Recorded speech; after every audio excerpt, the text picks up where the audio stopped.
Kalau kita tetap diam, yang akan kita lihat adalah negara yang makin fasis, negara yang makin otoritarian, dan biasanya cenderung koruptif. Londo Ireng itu titik 2, Gibran mundur atau Prabowo dimundurkan.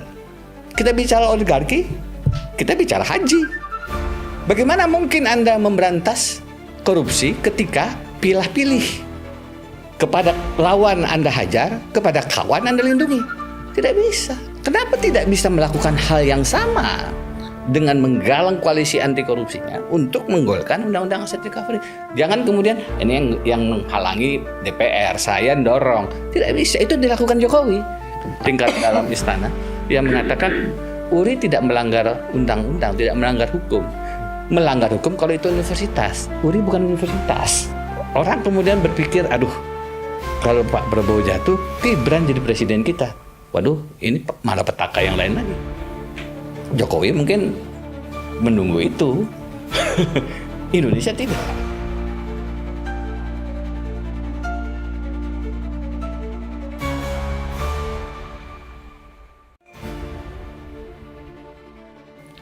Jadi Prof. Denny, Ya, semua perbincangan itu sudah masih kritik yang tajam, keras terhadap kepemimpinan Presiden Prabowo Subianto. Tapi di forum ini izinkan saya kita mungkin tematik dan substantif sehingga dinamika diskusinya akan dapat. Kalau membaca dan mengamati surat-surat Bang Denny kepada Presiden, sebenarnya yang paling digarisbawahi penting itu apa, Bang? Dari isi surat protes kepada Presiden. sebenarnya sekarang itu kita tidak ada kontrol terhadap kekuasaan. Dan kekuasaan dalam republik itu, the first office itu adalah lembaga kepresidenan. Jadi apa yang dilakukan Uda Ferry membentuk kabinet bayangan itu satu frekuensi. Kita sedang kehilangan pengawasan, kontrol, monitoring. Dan dalam perspektif konstitusi ataupun korupsi, terutama korupsi, ketika kekuasaan itu monopolistik, tidak ada transparansi, tidak ada kontrol, maka itu sama dengan membuka ruang-ruang korupsi. Nah, Pak Presiden sayangnya tabola-balik, terbolak-balik, melihat bahwa kritik itu ancaman. Sangat mendasar ini untuk seorang pemimpin, bahwa dia justru butuh pengingat, justru butuh kontrol. Akhir-akhir ini kita melihat kontrol-kontrol yang dilakukan oleh teman-teman civil society itu dilabeli dengan berbagai macam sebutan yang sudah viral. Antek asing, beberapa kemudian memplesetkan menjadi antek aseng. Terakhir kita mendengar Londo Ireng. Menurut saya ini sudah sampai pada tahap yang tidak hanya membahayakan, tapi memang harus secara serius diingatkan. Saya khawatir lingkaran presiden apakah tidak diberi kesempatan atau takut mengingatkan itu. Kebetulan saya 3 tahun ada di lingkaran istana sebagai staf khusus presiden bidang hukum, HAM, dan pemberantasan KKN. Di zaman Pak SBY. Di zaman Presiden Susilo Bambang Yudhoyono. Atmosfer istana itu memang atmosfer yang mudah untuk memberikan pujian dan sulit untuk mendengar orang memberikan kabar kepada presiden yang apa adanya sejujurnya. Itu sedikit banyak saya alami, sehingga dalam satu tulisan saya katakan jika saya menjadi presiden, mungkin kalau beliau kabinetnya, saya presidennya. Potensial. Maka saya akan mengangkat satu staf khusus presiden yang tugasnya tiap hari memberikan kritik, kabar terburuk, dan justru mengingatkan dengan satu kata, Bapak Presiden, Anda keliru. Karena pujian itu nggak perlu diundang, dia datang. Pujian itu tidak perlu kemudian diminta, banjir dari segala penjuru. Yang jarang dan langka itu adalah kritik yang mengingatkan. Nah, Presiden akhir-akhir ini paling tidak dengan indikasi pidato-pidatonya yang banyak kelirunya, tambah kurang kali lebarnya itu mengindikasikan ada yang salah di lingkaran suplai informasi kepada presiden atau tidak ada suplai yang cukup kepada presiden.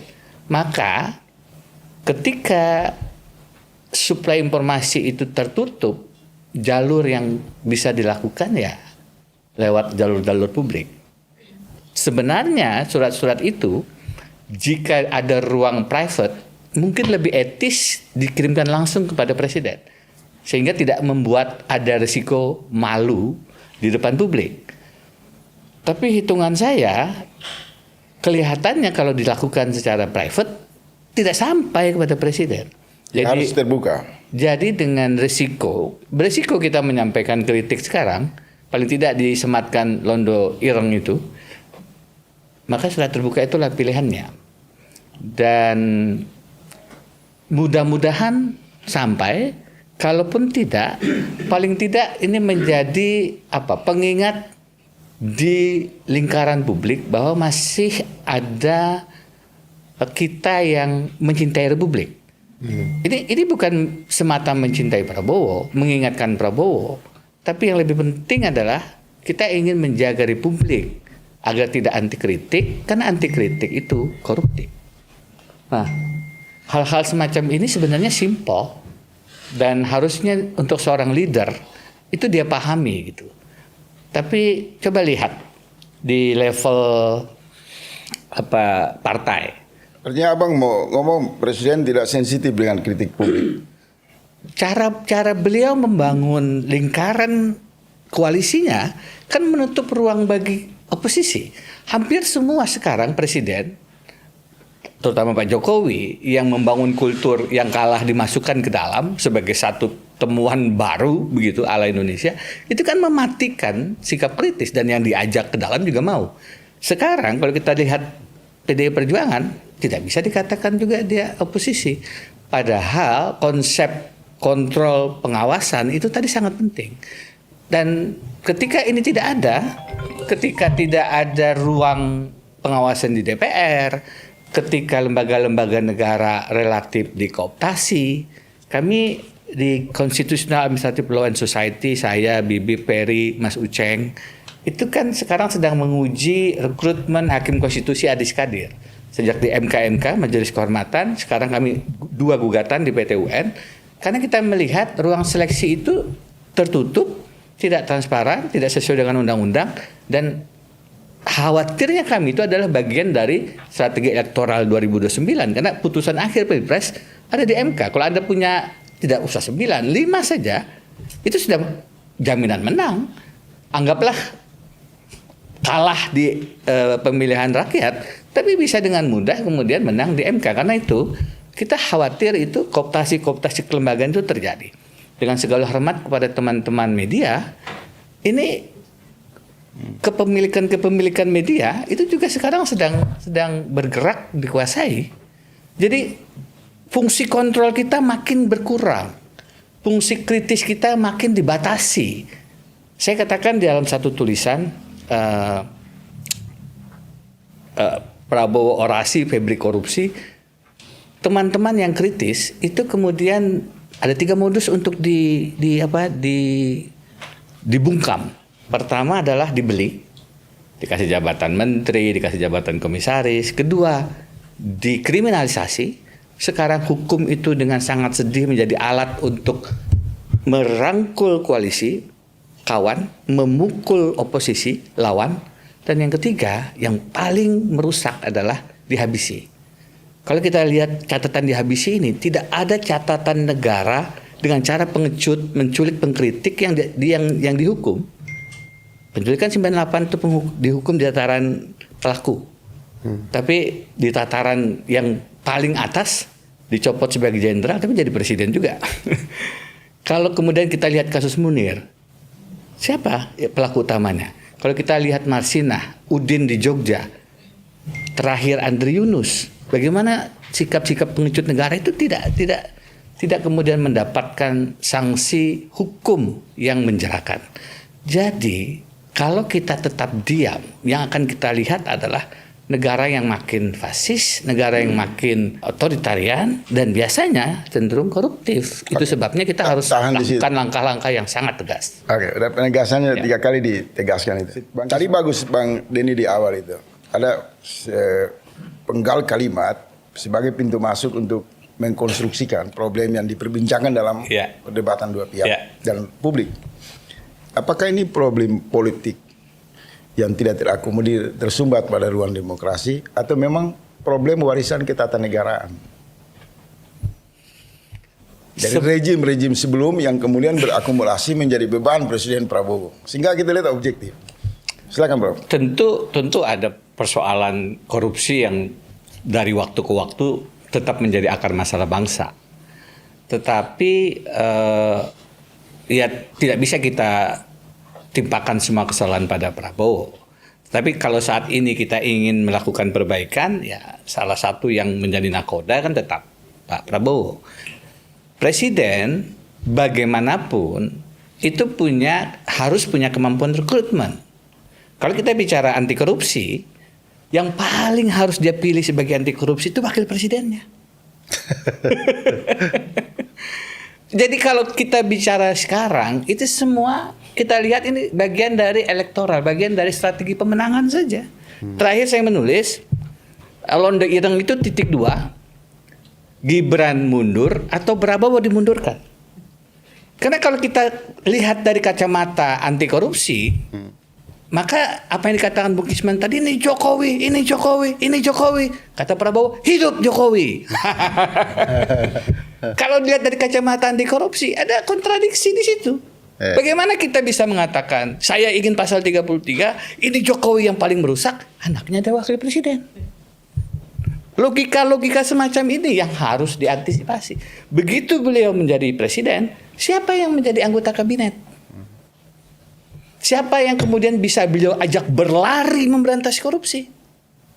Ketua-ketua partai yang mundur diancam karena kasus korupsi. Tapi ada yang mengatakan gini, dari rejim sebelumnya itu nggak berani untuk menempatkan oligarki sebagai musuh dari kebijakan negara yang strategi. Pada era Prabowo lah, saya mendengar langkah itu dilakukan. Saya mendengar cerita itu. Itu gimana menurut Prof itu? Saya mendengar cerita itu, tapi saya selesaikan dulu tadi ya, masalah rekrutmen tadi itu. Nanti nyambung ke situ. Bicara BGN, sekarang kepala BGN-nya salah satunya tersangka korupsi. Bicara oligarki, Satgas PKH, ketuanya Jampitsus, jadi kasus korupsi. Sekretarisnya, ketuanya Menteri Pertahanan, ketua hariannya si siapa ini, Kasum TNI.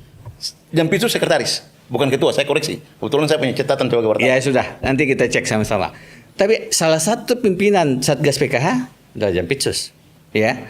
Poin saya adalah kalau ini bicara pasal 33, itu sebenarnya presiden harus merekrut orang-orang, dan banyak orang-orang yang bisa direkrut. Boleh saya tanya Abang dalam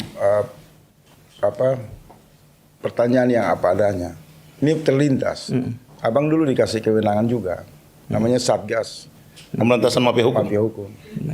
Abang masih tinggalkan catatan nggak? Tentang berapa nama oligarki yang masuk daftar kejahatan korupsi. Itu satu.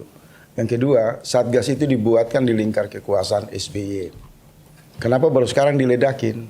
Kenapa tidak digunakan pada zaman Pak SBY? Satgas Pemberantasan Mafia Hukum. Apakah Satgas Mafia Pemberantasan Hukum era SBY itu karena gagal bekerja maka berakumulasi pada pemerintahan Prabowo? Ini pertanyaan mengevaluasi dari Fair. Kami mendirikan Satgas itu ketika Presiden masuk periode kedua dan beliau bilang 100 hari pertama saya mau masuk lebih dalam lagi. Belum selesai. Kenapa tidak? Saya mau kejar jawabannya karena saya salah satu pelaku yang mengawasi kebijakan SBY. Kenapa tidak menempatkan SBY sebagai tersangka dalam kasus Bank Senturi atau Sri Mulyani? Apa yang membuat kekhawatiran Satgas yang dibentuk oleh Pak SBY? Kenapa jadi ke sana?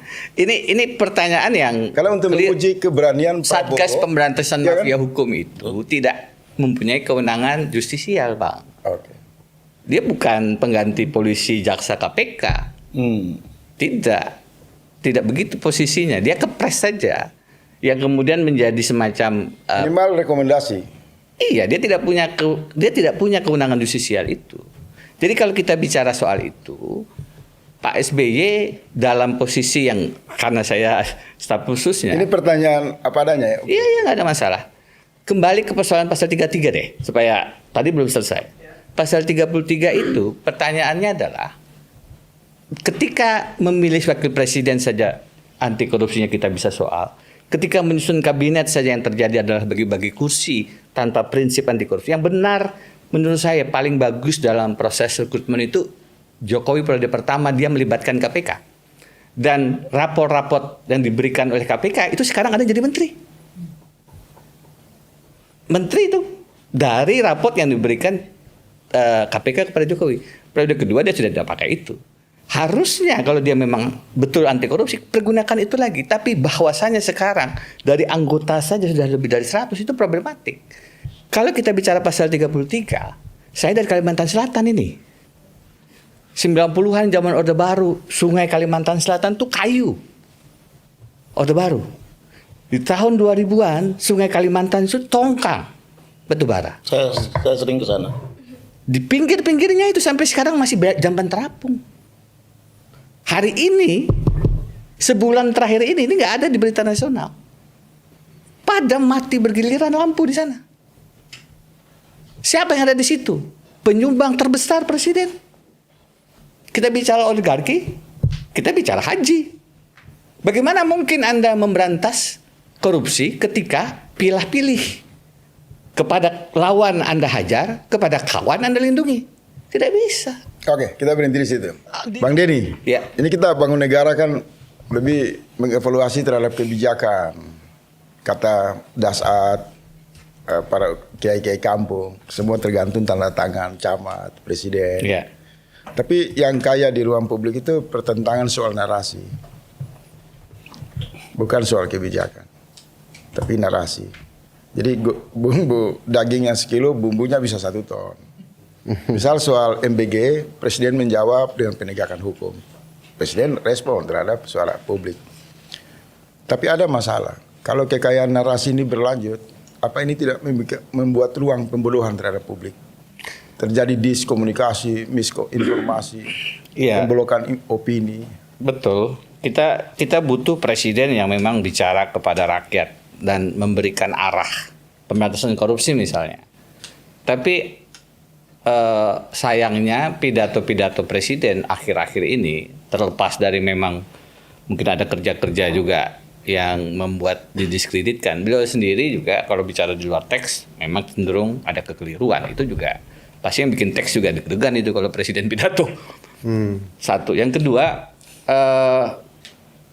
narasi, orasi itu penting untuk mentransfer pengetahuan apa yang ada di kepala beliau menjadi aksi. Ya kan? Problemnya antara narasi dan orasi presiden dengan aksinya ini jaraknya kadang-kadang 180 derajat berbeda. Ketika beliau bicara kejar sampai ke Antartika, ternyata semua bilang di meme-meme antar kita aja itu. Dan saya rasa itu menjadi pertanyaan mendasar kepada Pak Prabowo. Saya bicara regulasi saja ya.